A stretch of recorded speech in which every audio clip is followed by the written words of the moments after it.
दोस्तों नमस्कार। आपका हमारे यूट्यूब चैनल में स्वागत है। इस वीडियो में हम शिक्षा मनोविज्ञान यानी एजुकेशन साइकोलॉजी, शिक्षा शास्त्र एवं बाल विकास के टॉपिक अधिगमकर्ता के बारे में अध्ययन करेंगे, जिसे नो सीखे कहा जाता है। इसमें अर्नेस्ट जोन्स द्वारा व्यक्ति के विकास क्रम की जो 4 सीढ़ियाँ बताई गई हैं, जिसमें शैशवावस्था, उत्तर बाल्यावस्था, किशोरावस्था, परिपक्वावस्था, ये अर्नेस्ट जोन्स हैं। उन्होंने व्यक्ति के विकास क्रम की 4 सीढ़ियाँ बताई है, उनका विस्तार से अध्ययन करेंगे। और अधिगमकर्ता में अधिगम को प्रभावित करने वाले जो मुख्य कारक हैं, उनका भी हम इस वीडियो में अध्ययन करने वाले हैं। दोस्तों, ये वीडियो है वो हमारी जो शिक्षक भर्ती परीक्षाएं हैं उनके लिए महत्वपूर्ण होने वाली है। तो आप हमारी इस वीडियो के साथ बने रहें, हमारे चैनल को सब्सक्राइब करें, बेल आइकन को प्रेस करें और हम इस प्रकार की वीडियो हैं आपके लिए लाते रहें। अधिगमकर्ता, अधिगमकर्ता इसे सीखने वाला, अधिगम करने वाला और विद्यालय के प्रसंग में इसे छात्र कहा जाता है। ये अधिगमकर्ता के नाम है। इसे लर्नर, इंग्लिश में इसे लर्नर कहा जाता है। शैक्षणिक प्रक्रिया में नौ सीखे यानी शिक्षार्थी को सिखाने के जो विज्ञान है उसे पेडागोजी की संज्ञा दी जाती है। यानी जो शैक्षणिक प्रक्रिया में नौ सीखे यानी अधिगमकर्ता जो होता है, शिक्षार्थी जो होता है, उसको जो सिखाने का जो विज्ञान होता है उसे क्या कहा जाता है? पेडागोजी। यहाँ से इस प्रकार का जो प्रश्न है कई बार हमारी प्रतियोगी परीक्षाओं में पूछा जा चुका है कि नौ सीखे को जो सिखाने का जो विज्ञान है उसको किसकी संज्ञा दी जाती है? उसे पेडागोजी की संज्ञा दी जाती है। सीखने की प्रक्रिया अर्थात अधिगम में मनोविज्ञान में निकट लाने से विद्यालयों में शिक्षण प्रशिक्षण सजीव, सार्थक, वैज्ञानिक एवं सरल बना है। व्यक्तियों में संज्ञानात्मक विकास के साथ व्यावसायिक कौशलों का भी उद्भव हुआ है। शिक्षा को उद्देश्यों की पूर्ति हेतु व्यक्ति की रुचियों, स्वभाव और समाज को उसके संबंधों से जोड़ा गया है। अर्थात आधुनिक युग में जो शिक्षा का जो स्वरूप है वो जनतंत्रात्मक हो गया है। इसमें मनोवैज्ञानिक संकल्पनाओं द्वारा बालक को अंतरंग एवं बाह्य रूप से समझाए जाने की विशेषता निहित है। इसे शैक्षणिक सिद्धांतों में बांधकर शिक्षार्थी, शिक्षक शिक्षण प्रक्रिया हेतु महत्वपूर्ण विज्ञान का स्वरूप प्रदान किया। इसे शैक्षणिक क्रांति कहा जा सकता है। सीखने की प्रक्रिया बालक के जन्म के साथ ही आरंभ हो जाती है। यानी बच्चा जब जन्म लेता है और जन्म के साथ जब वह धीरे धीरे अपनी आयु को प्राप्त करता है तो वह लगातार सीखता चला जाता है। अर्नेस्ट जोन्स ने व्यक्ति के विकास क्रम की प्रधान 4 सीढ़ियाँ बताई हैं। देखिए इसमें कौन कौन सी हैं।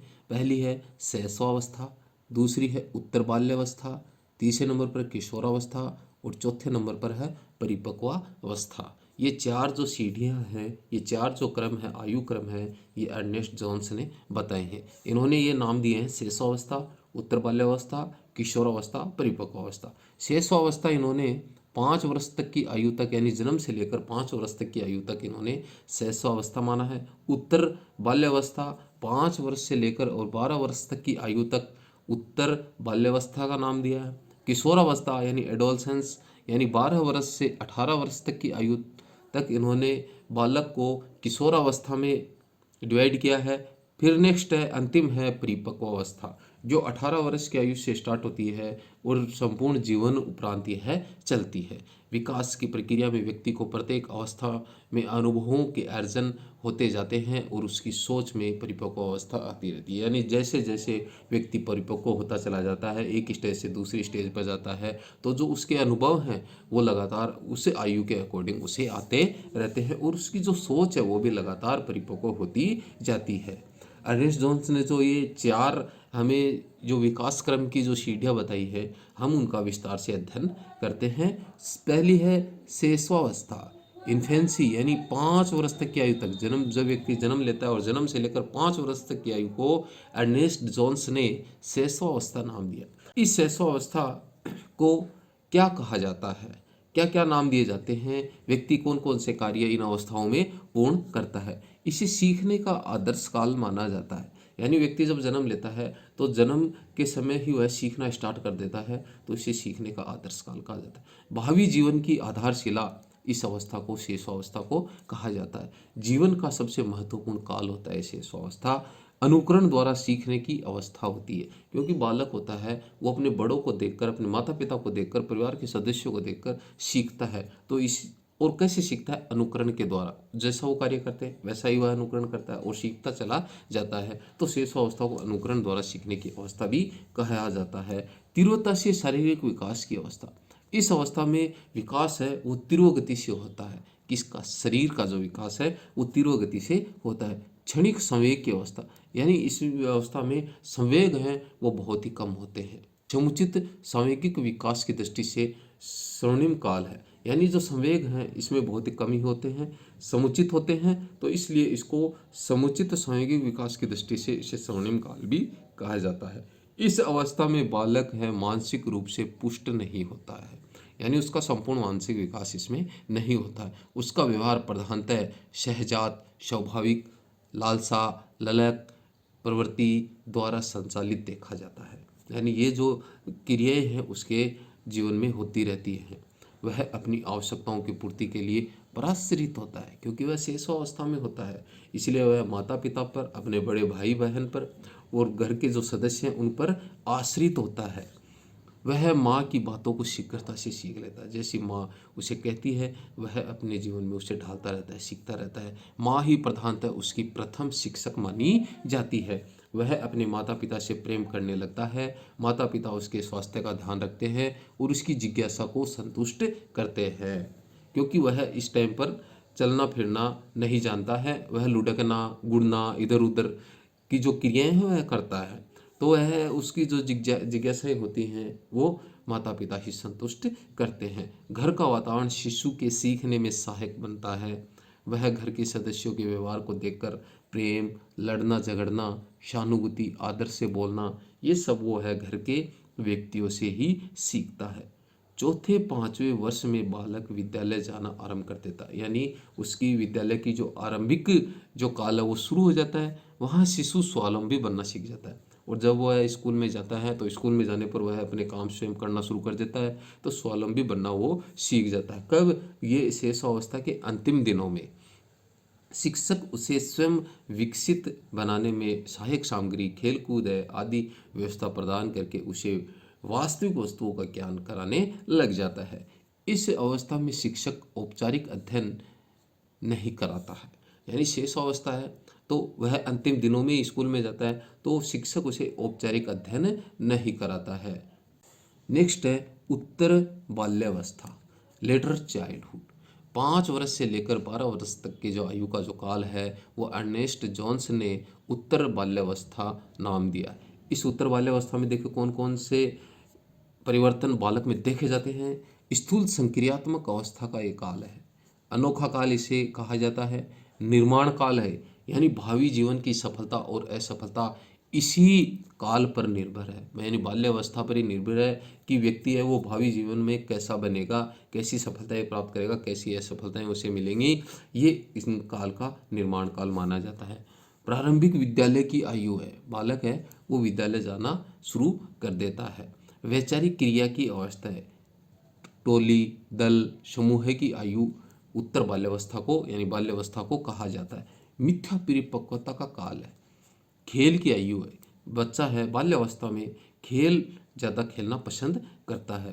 प्रतिद्वंदात्मक सामाजिकरण का काल है। मूर्त चिंतन की अवस्था है। कल्पना शक्ति और अमूर्त चिंतन के प्रारंभ का काल ये है, बाल्यावस्था माना जाता है। बाल्यावस्था तीव्र शारीरिक क्रियाशीलता अभिवृद्धि का काल भी माना जाता है, क्योंकि इसमें जो शारीरिक जो क्रियाशीलता है, अभिवृद्धि है, वो तीव्र गति से होती हैं। बाल्यावस्था में सामाजिकता विकसित होती है। नए कौशलों और क्षमताओं के विकास की वृद्धि में स्वर्णिम काल माना जाता है। अधिगमकर्ता के लिए यह काल उसके शारीरिक एवं मानसिक विकास में स्थिरता लाने का काल है। इसे छंदम, कृत्रिम, मिथ्याओं से युक्त, परिपक्व भी कह सकते हैं, क्योंकि यहाँ स्थायित्व बनने की क्रिया ढोंग मात्र ही होती है। इसमें स्मृति गुण का विकास बाल्यावस्था में शुरू हो जाता है। वह रटने के कौशल को अर्जित कर लेता है। बालक है, बाल्यावस्था में जो रटने का जो कौशल है उसे प्राप्त कर लेता है। उसकी सोच में साकार मूर्त चिंतन कर सकता है का स्थान होता है, और अमूर्त जो चिंतन होता है वो उसे आकर्षित करते हैं। विद्यालय में विषयों के प्रति भी उसमें कभी मंद तो कभी तीव्र ध्यान केंद्रित होता है। इस स्थिति में अध्यापक व अध्ययन सामग्री को बार बार बदला नहीं जाए और बालक की रुचियों के अनुरूप उसे विषयों को पढ़ाने दिया जाना चाहिए। बाल्यावस्था में संचय प्रवृत्ति, अनुकरण, सामूहिकता और बहिर्मुखता जन्म लेते हैं। अध्यापक को इस अवस्था के छात्रों को स्नेह और सहानुभूति से सिखाने में ध्यान देना चाहिए। बालकों को करके सीखने प्रवृत्त बनाया जाना चाहिए। इस अवस्था में भ्रमण, स्काउटिंग आदि क्रियाओं में छात्रों को प्रवृत्त बनाया जाना चाहिए। बाल्यकाल शिक्षा का महत्वपूर्ण अंग है। सहगामी पाठ्यक्रम की रचना कर बालकों को करके सीखने में जुटा सकते हैं। नेक्स्ट है किशोरावस्था। 12 वर्ष से 18 वर्ष तक की आयु है, उसे अर्नेस्ट जॉन्स ने किशोरावस्था का नाम दिया। यह अमूर्त चिंतन की अवस्था है। दल भक्ति की भावना इस अवस्था में आ जाती है। जीवन का सबसे कठिन काल यह माना जाता है। अटपटी व उलझन की अवस्था है। कौन सी है? किशोरावस्था। समस्याओं की अवस्था है। इसमें व्यक्ति के अंदर अनेक प्रकार की समस्याएं आ जाती हैं। द्रुत और तीव्र विकास की अवस्था ये मानी जाती है। श्रवण काल है, अंतिम अवस्था जो बालक को परिपक्वता की ओर ले जाती है। बसंत ऋतु है, सामाजिक स्वीकृति की अवस्था है। व्यक्ति में ये गुण आ जाता है कि मुझे समाज में स्वीकृति मिलनी चाहिए। किशोरावस्था के अंतर्गत ये ऐसे विचार उसके अंतर्गत आने लगते हैं। व्यक्तिगत और घनिष्ठ मित्रता की अवस्था मानी जाती है। प्रबल दबाव और तनाव की अवस्था है। संवेगात्मक परिवर्तन की अवस्था किशोरावस्था को कहा जाता है। तार्किक चिंतन की अवस्था है। संघर्ष और तूफान की अवस्था है। उथल पुथल की अवस्था किशोरावस्था को कहा जाता है। संक्रमण काल की अवस्था यानी संक्रांति काल भी किशोरावस्था को कहा जाता है। टीन एज यानी 13 एंड 18 के मध्य की अवस्था होने के कारण इसे टीन एज का नाम दिया जाता है। सुनहरी अवस्था है, सभी अवस्थाओं से अधिक आनंदमयी और उपलब्धियों को अर्जित करने वाली ये अवस्था है। एज ऑफ ब्यूटी यानी व्यक्ति है इस अवस्था में आकर अपने आप को सुंदर दिखाने का प्रयास करता है, यानी एज ऑफ ब्यूटी है। किशोरावस्था के संबंध में अनेक वैज्ञानिकों ने अनेक विचार प्रस्तुत किए हैं। देखिए इनमें से मुख्य मुख्य विचारों पर हम चर्चा करते हैं। स्टैनले हॉल ने देखो किशोरावस्था के संबंध में क्या कहा है। किशोरावस्था प्रबल दबाव, तनाव और तूफान के संघर्ष का काल है। हॉल ने कहा है, देखो स्टैनले हॉल ने कहा है कि किशोरावस्था प्रबल दबाव, तनाव, तूफान और संघर्ष का काल है। किलपेट्रिक ने कहा है किशोरावस्था को जीवन का सबसे कठिन काल कहा गया है। किलपेट्रिक ने किशोरावस्था को क्या कहा है? जीवन का सबसे कठिन काल कहा है। रोस ने कहा है किशोरावस्था है वो शेषावस्था की पुनरावृत्ति है। रोस ने किशोरावस्था को शेषावस्था की पुनरावृत्ति माना है। वेलेंटिन ने कहा है कि घनिष्ठ व व्यक्तिगत मित्रता उत्तर किशोरावस्था की विशेषता है। वेलेंटिन की दूसरी परिभाषा है कि किशोरावस्था अपराध प्रवृत्ति के विकास का नाजुक समय है। स्किनर के अनुसार किशोर को निर्णय का कोई अनुभव नहीं होता है। ये परिभाषाएं इन वैज्ञानिकों ने किशोरावस्था के संदर्भ में दी हैं। किशोर अपने काल में नया जीवन आरंभ करता है। इस काल में वह अनिश्चय व अस्थिर स्थितियों में से बाहर आता है। यह काल उसमें तैयारी काल द्वारा पूर्णता की ओर बढ़ाता है। उसमें शारीरिक दृढ़ता के साथ अनुभवों द्वारा मानसिक परिपक्वता भी आती है। विद्यालय में शिक्षक का भी दायित्व किशोरों की ओर बढ़ता है।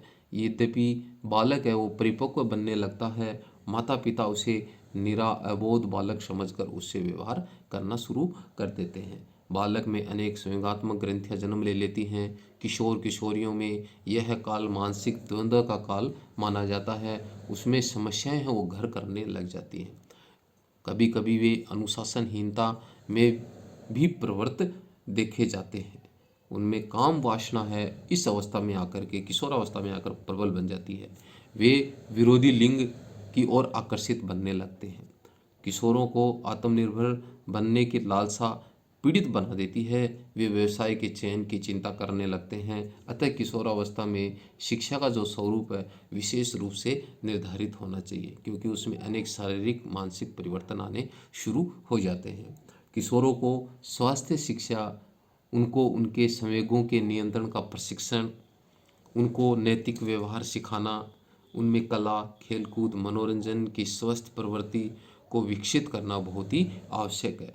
अध्यापक स्वयं ऐसा व्यवहार प्रदर्शित करे कि किशोर उसका अनुसरण कर जीवन के नए दौर में सफलताएं अर्जित कर सके। अधिगमकर्ता यानी लर्नर में अधिगम को प्रभावित करने वाले कारक, इसमें दो कारक हैं। पहला है आंतरिक कारक और दूसरा है बाह्य कारक। तो आंतरिक कारक में देखो कौन कौन से फैक्टर्स काम में लिए जाते हैं। अधिगमकर्ता के दोनों पक्षों आंतरिक और बाह्य को प्रशिक्षित बनाकर उसमें अधिगम का विकास किया जाता है। आंतरिक पक्ष के जो कारक हैं वो इस प्रकार से हैं। भौतिक यानी शारीरिक स्वास्थ्य और सीखने वाले की मनस्थिति, सीखने में व्यक्ति की अंतर्जात क्षमताओं और उसकी योग्यताएं। नंबर 3, छात्र जब ही सीखने में प्रवृत्त बनता है, जब सीखकर वह कुछ उपलब्ध करे, अर्थात सीखने के लिए उसके सम्मुख कोई अभिप्रेरणा यानी मोटिवेशन प्रस्तुत की जानी चाहिए।